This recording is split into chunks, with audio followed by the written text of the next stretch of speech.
오늘 첫 번째 시간 예수님의 용서입니다.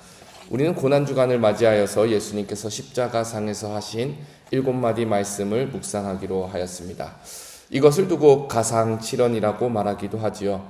복음서에 이 7마디의 말씀이 뿔뿔이 흩어져 있습니다. 그런데 많은 목사님들이 이 말씀을 한 군데 모아서 시간적으로나 신학적으로 시간을 정하여서 다시 구성한 말씀이 바로 가상칠언입니다. 오늘은 첫 번째 시간으로 예수님의 용서의 말씀입니다. 이 말씀은 우선 예수님께서 말하기 전에 이에 예수께서 이르시되라는 상황 설명으로 시작해요. 예수님의 첫 번째 말씀이 있기 전에 바로 그 직전에 무슨 일이 있었는지 주목하라는 신호입니다. 그러니까 우리는 33절을 꼭 읽어봐야겠지요. 한번 누가복음 23장 33절을 함께 읽겠습니다. 시작. 해골이라 하는 곳에 이르러 거기서 예수를 십자가에 못 박고 두 행악자도 그렇게 하니 하나는 우편에 하나는 좌편에 있더라. 아멘. 예수님께서 로마 군병들에게 이끌려서 해골이라 하는 골고다 언덕까지 끌려갑니다. 가는 도중에 채찍을 맞으시고 온갖 조롱과 저주를 들으면서 심판의 자리에 갑니다.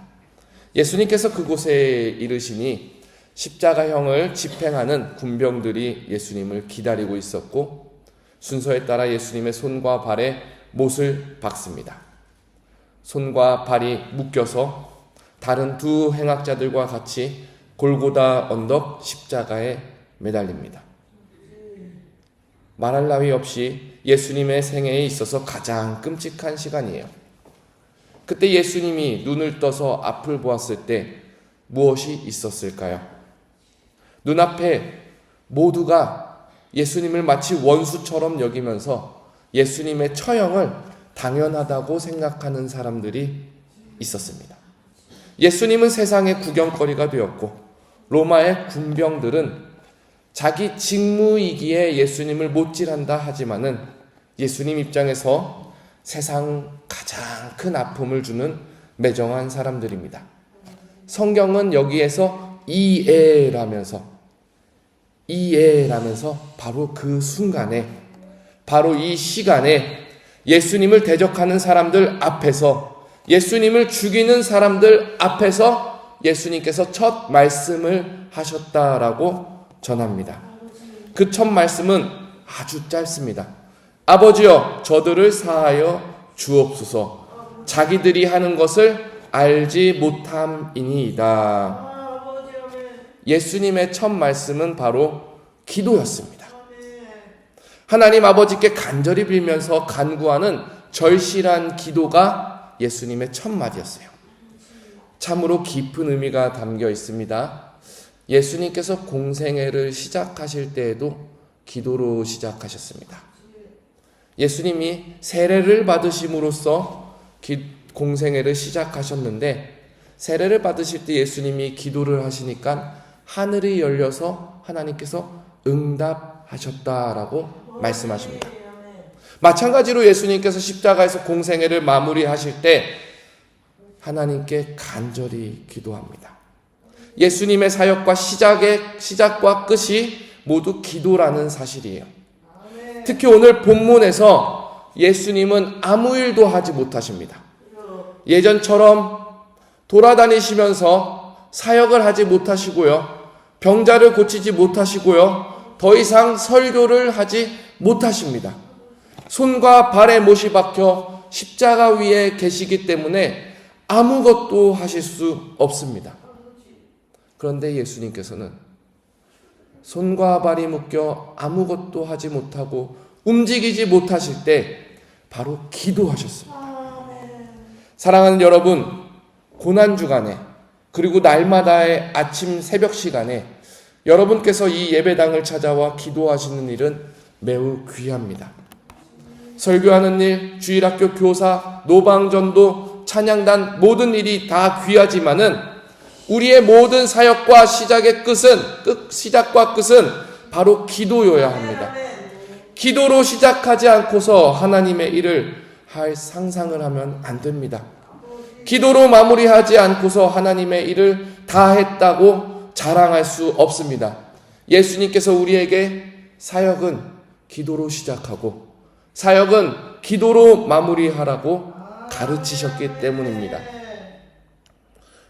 우리 예수님도 남을 위해서 기도하셨고 죄인을 위해서 기도하셨고 마지막 순간에 가장 힘든 순간에도 원수들 앞에서 기도하셨습니다.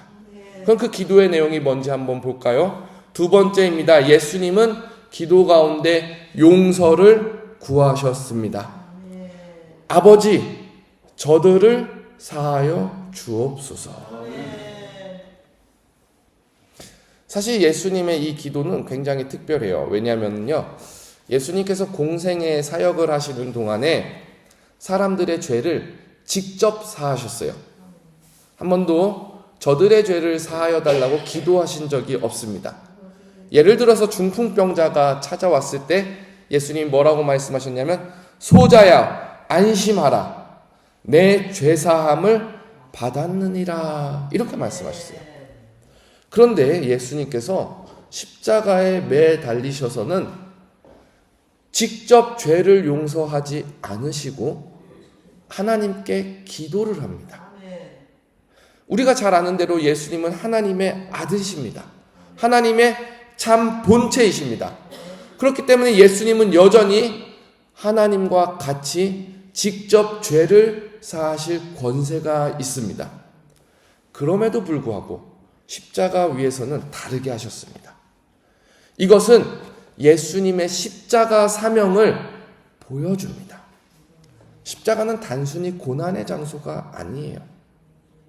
십자가는요, 예수님 당신께서 스스로 흠없고 깨끗한 어린 양이 되셔서 제물이 되셔서 하나님께 제물로 바쳐지는 제단입니다.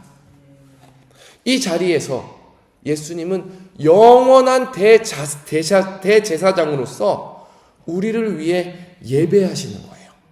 예수님의 사명의 자리입니다. 이 사명으로 말미암아 하나님과 죄인 사이에 끊어진 관계를 부여 붙드시고 연결하는 사역을 하십니다. 그럼으로써 예수님의 중보는 온전한 중보이고 예수님의 중보는 대제사장으로서 속죄를 위한 위대한 기도였습니다. 누구를 위해서입니까? 누구를 위해서 예수님께서 이 자리에서 기도하고 계십니까? 예수님 얼굴에 침을 뱉고 조롱을 하고 못을 받고 예수님을 거절한 원수들을 위해서 기도하십니다. 여러분, 예수님께서 뭐라고 가르치셨는지 기억하십니까? 너희 원수를 사랑하며, 그 다음이 중요해요. 너희를 박해하는 자를 위하여 기도하라. 예수님은 원수를 사랑하라고 먼저 가르치셨고 원수를 용서하라 이전에 뭘 말씀하셨냐면 원수를 위해서 기도하라고 말씀하셨어요. 용서는요, 회개가 없으면 용서할 수도 없습니다. 회개하지 않는 사람에게 하나님께서 나는 너 용서했어, 그러니까 너 마음대로 해, 이것은 성립되지 않는 얘기예요. 하나님의 용서는요, 회개와 함께 이루어집니다. 그래서 예수님께서는 용서하라고 먼저 가르치기 이전에 원수를 위해서 기도하라고 먼저 알려주셨어요. 누가복음 17장 4절에도 보면은 7번 내게 죄를 짓고 7번 내게 돌아와서 내가 회개하노라 하거든 너는 용서하라. 회개하노라 하거든 용서하라고 예수님이 가르치셨거든요. 따라서 예수님은 십자가에서 바로 용서를 선포하시는 것이 아니라 대신에 죄인들을 위해서 중보하셨습니다. 그들의 마음이 새로워져서 자복하고 회개하고 돌아올 수 있도록 먼저 기도하신 거예요. 그 회개가 있어야 되기 때문에, 그 회개가 있어야지만이 하나님께서 죄인들을 받아들일 수 있기 때문입니다. 그렇다면 예수님의 기도를 하나님께서 어떻게 하셨을까요? 하나님께서 응답하십니다.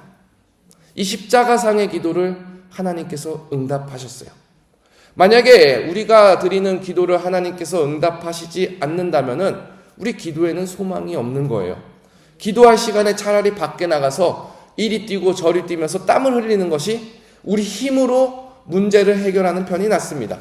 그러나 우리의 기도를 하나님께서 하나도 빠뜨리지 않고 들으신다는 사실을 너무나도 잘 알지 않습니까? 하나님께서 우리 기도를 모두 들으시고 때에 따라 응답하십니다. 예수님의 이 십자가 위의 기도도 하나님께서 응답하셨습니다. 여러분, 예수님께서 기도 끝을 어떻게 하셨는지 한번 읽어볼게요. 자, 자기들이부터 한번 읽어볼게요. 시작. 자기들이 하는 것을 알지 못함이니이다. 여기까지. 예수님을 죽이는 사람들은 아무것도 알지 못했어요. 내가 누구를 죽이는지, 이 죽이는 것이 왜 죽이는지, 죽임으로써 어떤 일이 벌어질지 아무것도 알지 못했어요. 근데요, 예수님께서 하신 이 기도가요, 베드로 설교에서 나옵니다. 예수님께서 원수들을 앞에 두고 저 사람들은 아무것도 모르고 나를 죽이고 있습니다 라고 했던 이 기도를 베드로가 설교 가운데 합니다. 우리 이 말씀은 중요하니까 한번 찾아보겠습니다. 사도행전 3장 17절입니다. 사도행전 3장 17절입니다.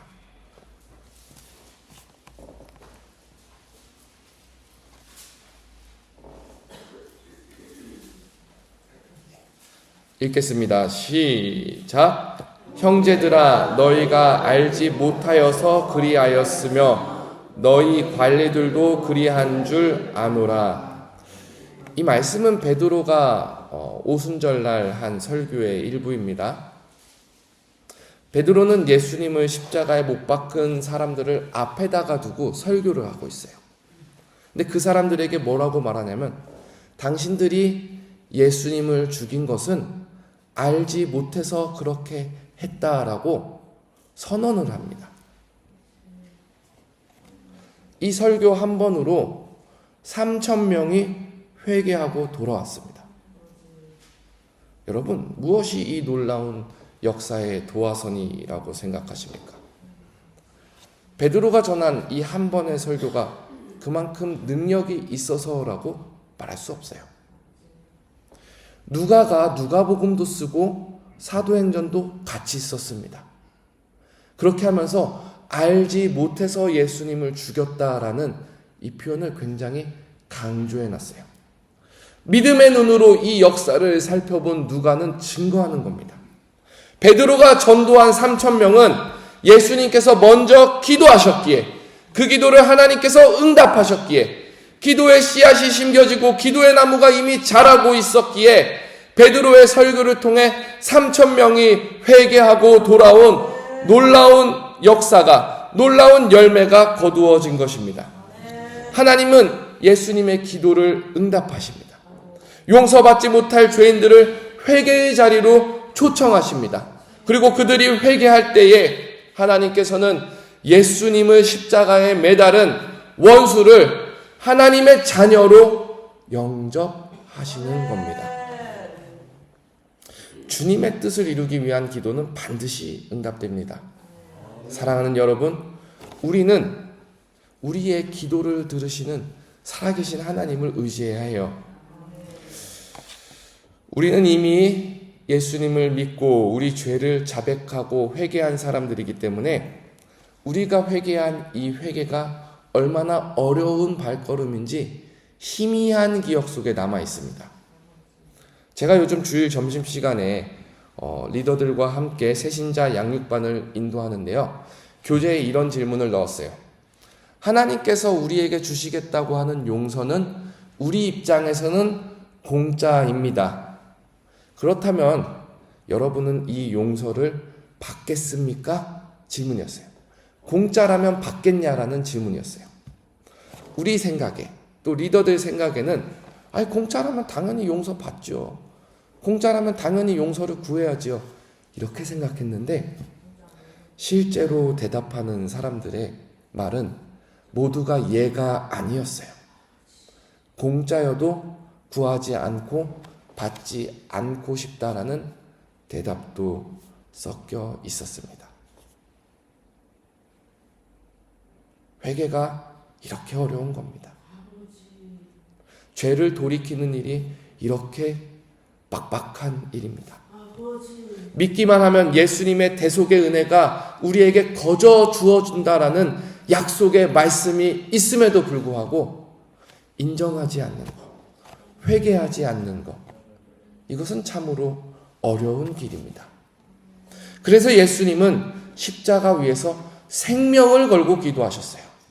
손과 발이 못이 박혀서 아무것도 할 수도 없으실 때에 그 순간에도 예수님은 오직 우리를 용서하시기 위해서, 우리를 돌이키게 하시기 위해서 아버지께 중보하셨습니다.